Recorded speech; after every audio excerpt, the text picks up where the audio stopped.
I said from the beginning of all this over a year ago on how all this would become and pretty much what the outcome of it all would be. If I continued on doing what I was doing,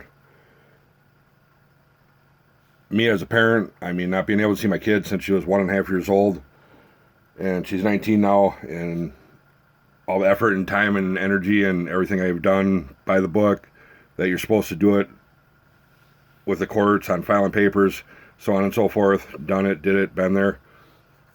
Literally filed papers so many times, they put a block on it and said I couldn't file anymore, that I was being vindictive on filing papers, on trying to have the courts enforce my ex to bring my daughter to a safety center to visit with my child, and not one time did they enforce, and not one time did they even say anything to her that she needs to make it available, she needs to follow the court order. Not one time in any of my orders did they ever say anything to her about complying or enforcing it on her for me to even see my own kid.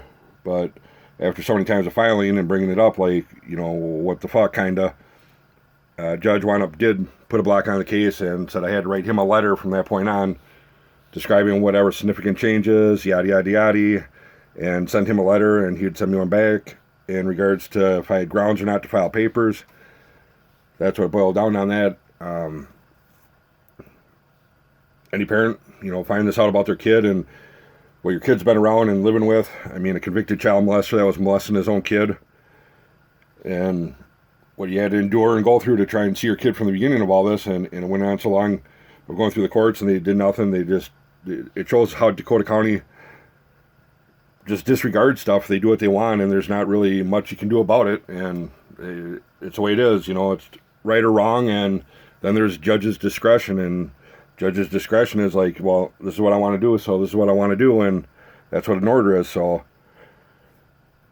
any parent, I guess, you know, finding this out and their kid around something like that, if anyone asks, well, what did you do, or, I mean, are you kidding me, or that ain't right, you know, they can't do that. And, well, I mean, by me doing all this and documenting it and recording everything, it shows clearly it ain't right, it is wrong, and they did it, and this is how they do it and get away with it and do what they want, because there's no way that they're going to come forth and admit, like, they were wrong and what they did was not by their handbook on the proper procedure and so on and so forth on doing all this. And I've pointed all that out, posted it all, everything all the way down the line, all my text messages between me and my ex. Every time I had to deal with the police, like the Burnsville police, I documented it, recorded everything, the whole conversation, the whole time I was there, so there was no miscommunication or misunderstanding on anything. And then how they wrote up their report compared to me right there, you know, talking to them, and I mean, it's like two different things, and it shows clearly how it works. They can write down what they want, and everyone sees it, and that's what they go by, and that's what they believe, and, well, it's a court order, this, that. Well,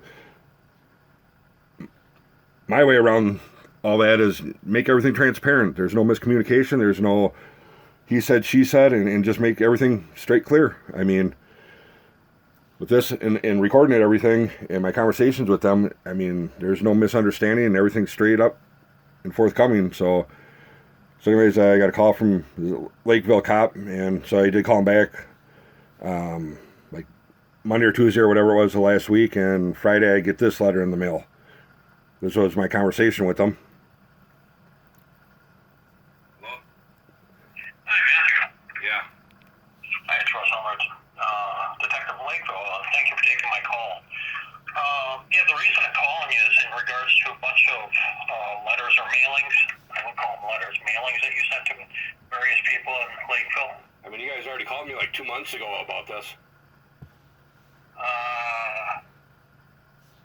Who was that called you 2 months ago about that? Another cop. Okay, well, I just got another complaint about it. I don't know what that's about. It's about the same letters. Basically, it was all forwarded to me, and I just got it now. Can you tell me what the purpose of sending the letters out? Well, can you tell me what the purpose is? How they allowed a child molester that wasn't even supposed to be around kids, court ordered?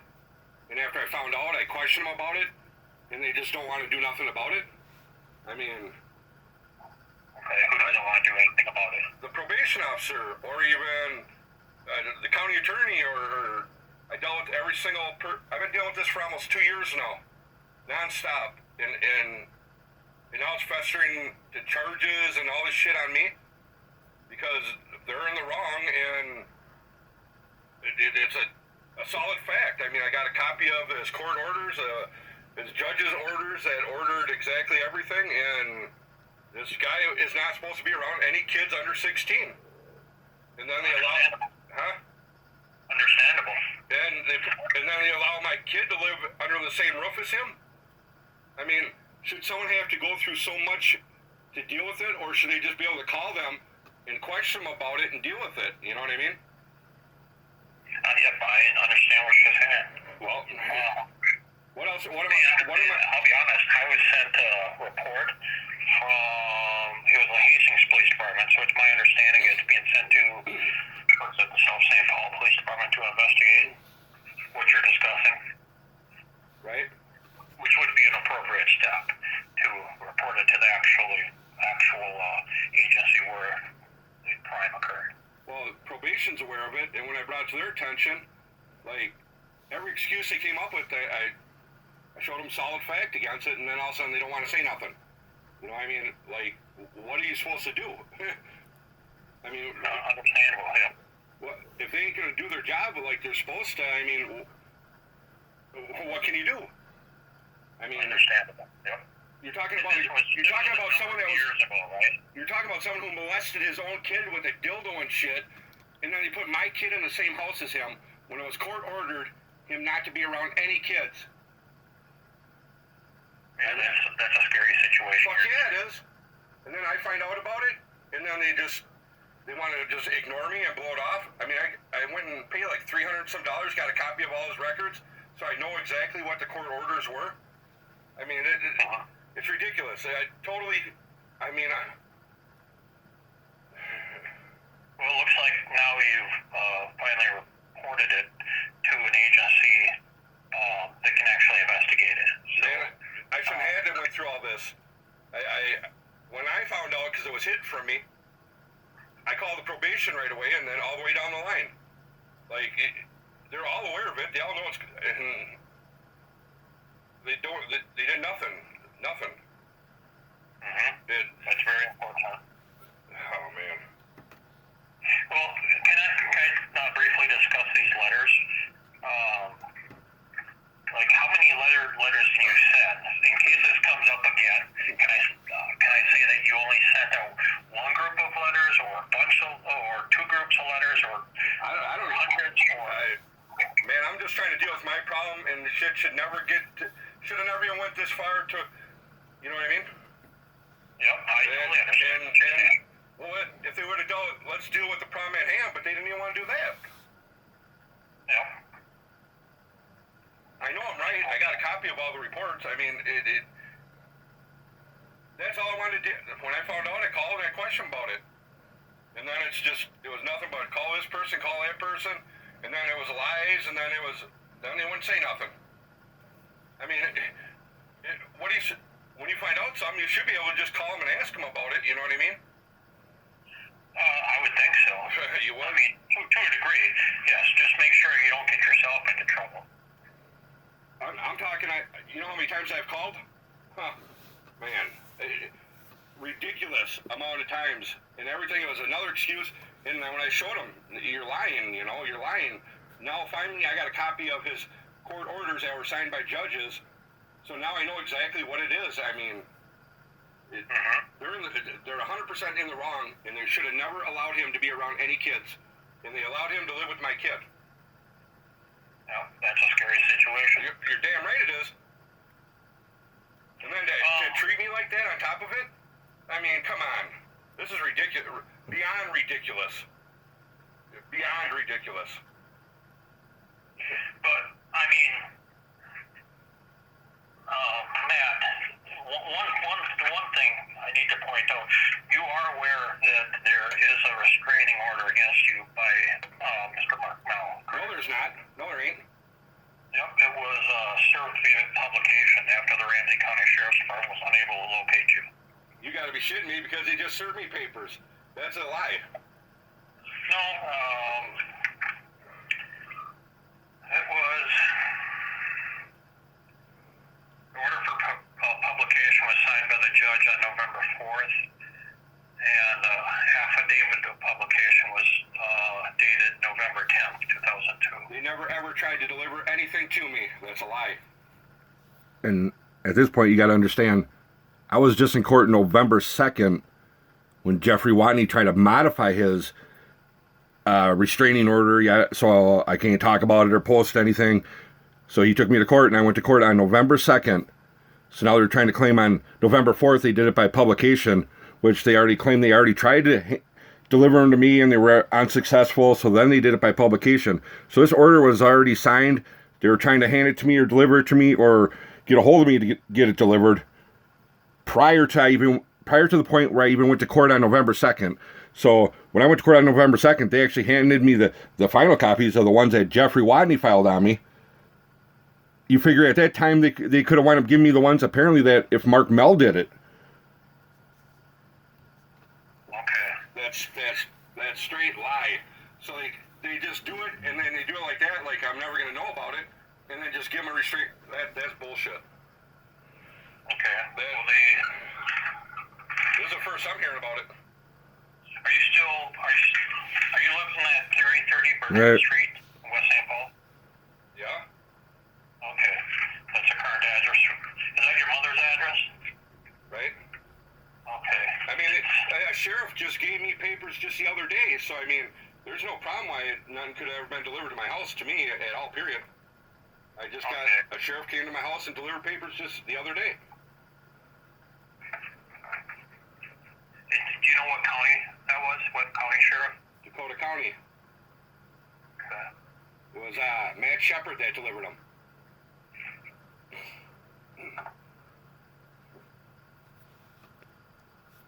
So even at that point, Matt Shepard could have delivered me the papers even at that point even. Did you take, okay, yeah, the same deputy that you just mentioned, did you tell him on October 17th, 2022 that you no longer live there because your mother kicked you out? And that you were going to be living at the Gospel Mission in St. Paul? I never talked to him and said that. You did say that? No, I never talked to him, and he just delivered papers to my house the other day. Okay. And this supposedly reports in the report that it happened on October 17th, 2022. He spoke to you over the phone. And that's when he said that you told him that your mother kicked you out of the residence and you were staying at the Gospel Mission in St. Paul. So October 17th, this officer just claims right there, October 17th, Mark Mehl had them papers, and they were trying to serve them on me. On October 17th, I went to court November 2nd. They could have gave them to me then. They could have made me aware of it, but they never did. Okay. Well, that's good to know that is. So, I mean, what were you trying to accomplish by sending all these mailings out to Mark and Paula's neighbors in Lakeville? Let's bring awareness. Okay. Did you mail them all, or did you deliver any personally? Nope. I didn't deliver any personal? No. Okay. How many letters did you send totally? So if in a month, if I get a call saying, "Hey, you got some letters here," are they going to be the same? Like I didn't. No. You're talking like 2 months ago this happened. Yeah. In ballpark figure, how many were sent total? I haven't done nothing in 2 months. Okay, but when you did send them, how many did you send? Did you send them to all of the houses on the map? On the maps that you show in the letters? I don't know. You don't remember? I Or that area. So I mean, even if they want to say I was never in that area. So if there was apparently some So restraining. nobody's saying, Mark or Matt, nobody's saying that you were in that area. I'm just wondering, did you send those mailings to everyone on the map? I looked at your YouTube account, and you show the map on YouTube, and you show all these addresses, and I'm just wondering, did you send it to all the addresses, or just a few right around the person's address, or something else? Is it illegal to mail a letter to someone? No, not that I'm aware of. Okay, so then there's nothing wrong. Well, I'm just inquiring. If you can mail a letter to someone and bring awareness to them, there's nothing wrong with that. Yeah, I mean, So, well, if the there's one something thing I do have a question about is you put the Dakota County Judicial Center in the corner of the. What was the purpose of that? all mailings are supposed to go to that woman from Dakota County. Okay, and why is that? That's what they wanted. They mailed me a letter and said everything's has to be forwarded to her. Okay, so that's why you put the return address as, what's her name, Jennifer something? Jennifer Wolf, is that what it is? She mailed me a letter saying that she wanted all communication to be done and directed towards her. Okay. And therefore, you put her, that's okay, that's why you put her name in the corner, is what you're saying. I didn't say I put that there. What's that? I didn't say I put that there. Okay, well, I'm just asking you. Oh. And then asking you if that's correct or not. You're the one telling me about it. I mean... Yeah, well, I'm asking you. Well, I don't know. You're the one telling me. I don't have the letters. Okay. You know what I mean? Yep. All right.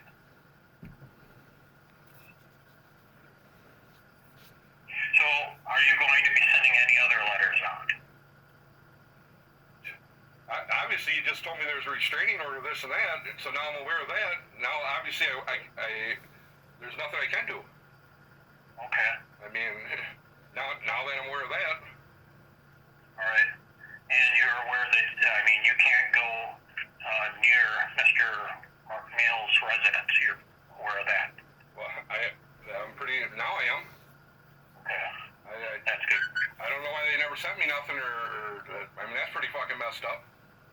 Yeah, well, they said that they tried, and then when they couldn't reach you, they published it and served you via publication. So now they're saying now I can't call, that means now I can't even call up to the courthouse then. I don't know about the courthouse. As far as Mark Mehl, yes. You cannot call him there, you can't call him at work, can't call him at home, can't go to his residence. So instead of them dealing with the problem, they just go file a restraining order so then I can't call and deal with it, is what it is. Well, I think you dealt with it by speaking to the Hastings officer and making a report. I mean, you started the process there. As far as you calling Mark and yelling at him, I don't know that will do anything. If he didn't already give you the response you wanted, then continuing to call him or these other people, I don't know. That's his job, though. He's a probation officer supervisor. I should be able just to call him to resolve it, and you know what I mean? See how much this is like festered into more and more problems when all I want to know is yourself anymore. Huh? You know. I never wanted to. But remember, now you reported it to Hastings. They sent it to the appropriate agency where the violation occurred, and it will be looked into there. Well, they're going to be held responsible for not doing their job. And now when all this has had to fester into, if they would have just done their job when I questioned about it, it would never have been up to all this. Mm-hmm. I understand what you're saying. And they're still responsible for not doing their job. That's child endangerment. You don't go and put someone's kid around that. Come on. I totally understand. That is a scary situation. Instead of them dealing with it, they let it fester into this. I mean, to turn it around and now I got problems and I'm the bad guy. I should be able to call them and ask ask them about it, they should look into it and deal with it. But it's just unethical. I mean, unbelievable. I mean, I recorded all my conversations with them, so I documented everything, and it shows clearly exactly, I mean, they didn't do their job. I mean, they should be charged for a crime. If they don't do their job, that you're supposed to technically be able to charge them for a crime. Yeah, I don't know the specifics of what the hearings were, and I do hear what you're saying. I can send you the paperwork. I'll tell you, I don't know the specifics of if there were any exceptions or what. There was never a court order.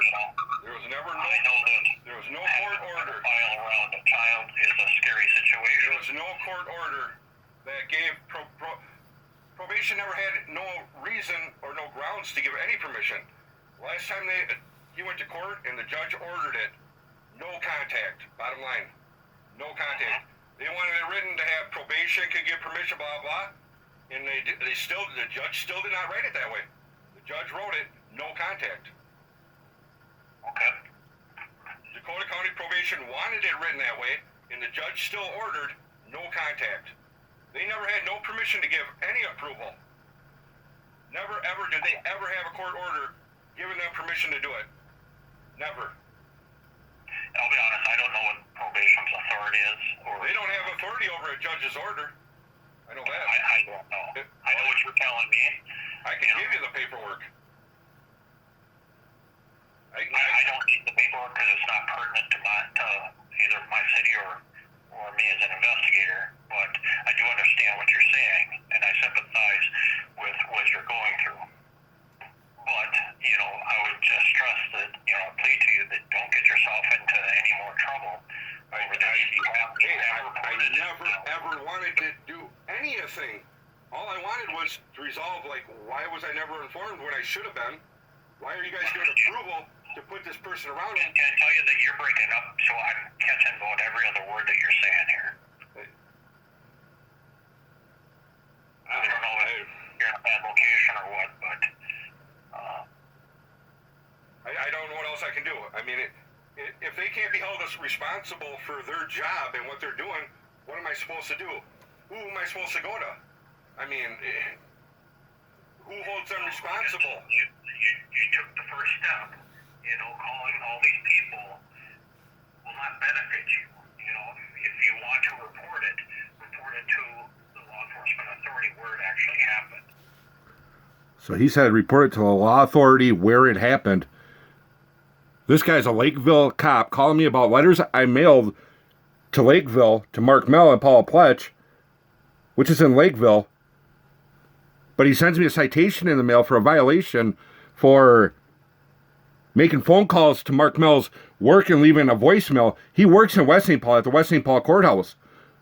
Why would a Lakeville cop be calling me about something that happened in Lakeville and then wind up sending me citations, which, like he said, it's not his jurisdiction, yada, yada, yada. That stuff should go to South St. Paul. Well, why would they even be sending stuff from the Hastings over to the Lakeville that should be going to South St. Paul? I mean, this cop contradicts himself 100%. I mean, if you reach out to any police department and you bring something up, you should be able to make a complaint there because that's where you are. And you look at the address on these citations,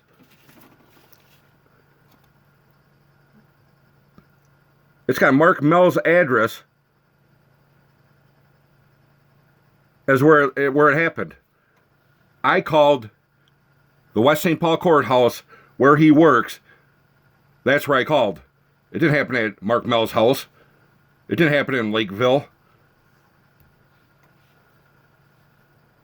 So, don't get yourself. What am I supposed to do? Because they didn't do their job right. Who investigates that? Who holds them responsible on doing their job right? I would assume the court. I've dealt with them. Trust me. That's what I just don't get. They're doing nothing. They haven't showed me anything different on what I'm saying. They haven't showed nothing. I've showed them straight physical court orders that, you know, I mean, if they're in the wrong, they don't want to admit it. They don't want to admit it. They think they can just ignore me and, like, it just goes away or what? I don't know. Well, I don't know. I would report it just like you did. I would report if you have any issue with what a government official did or an employee of the government did. You report it to the proper authority. So who do I report it to? And if you have a problem with, say, Mark, I wouldn't go to Mark and continue to go to him. I would just follow the correct procedure and report it to the correct authority, whoever that may be in this situation. I just don't want you to call Mark anymore. Well, I'm not gonna now that you told me about this. No, that's good. I never was aware of anything, or they never even said nothing to me. I mean, you think they would have said something? I mean, they want to wait until I do something that I don't know about, and then I get in trouble for it. This is the first time I'm hearing that. I mean, now that I know it, I mean, it's obvious I'm not gonna, you know. Yeah, that's good. It's been a pleasure talking with you, Matt. All right. If you have any questions, you know my number. You can feel free to give me a call. All right. Thank you. All right, have a good day. Bye. Bye. So he says, take it to the proper person. I mean, if the probation officer is the one that I should have called in the first place, and she didn't do her job, which is Tarri Olson, so I talked to Tarri Olson's supervisor, which is Mark Mehl. Well, it's pretty obvious clear that he wasn't going to do shit either. So then I went to his supervisor, which is Jim Scoville. This dude won't even say nothing to me. He put Mark in the middle of it all. Yeah, Jim told me to give you a call and said, I mean, Jim Scoville won't even make a call or return a call. Numerous messages I left for him. That didn't work. I reached out to the county attorney's office. Emails, copies of all them. All the way down the line to the attorney general, and well, obviously you ain't gonna get no work done there because two assistant attorney generals that are involved in all this, which is Joel Watney and Mary J. Threeson, which then became a Scott County judge and then a Dakota County judge, and she is the one that did the sentencing on Jeffrey Watney. A convicted child molester looking at 96 months. 96 months in the box at the low end. This dude got 365 days in jail, no prison, and got work release. And on his work release, he was supposed to go over to Wisconsin, and policy in the jail is you're not supposed to leave state if you're on work release, or you can't be accepted for work release. Judge went and wrote it off and allowed it, even when the state disagreed and said there's no reason why our policy should be changed for someone that got such a slap on the hand, not a slap on the hand, but like a nice little wipe off on the hand. And they broke their policy and their rules and their guideline on what the standards are. If you're on work release, you can't leave state. Here, he just writes a letter to the judge, which I still have a copy of all that too. So everything I'm saying, I got solid fact proof to back everything up. In hand physical proof. He writes a letter to the judge. Oh, I need your help with this. And the judge responds back to him, yeah, you're not supposed to contact me ex parte, but here, this is what you do, and if that don't work, do this, and if you ain't got an attorney, do this. Like, and then breaks it down on what he's got to do, like, give him legal advice. I mean, this is a convicted child molester on 3 charges. Dropped 2 of them, he pleads guilty to 1, and like, it ain't there, no one knows, he ain't on no registry where anyone can see. I mean, this dude molested his own child, starting at the age of 3. I mean, this is just beyond ridiculous. Beyond fucking ridiculous.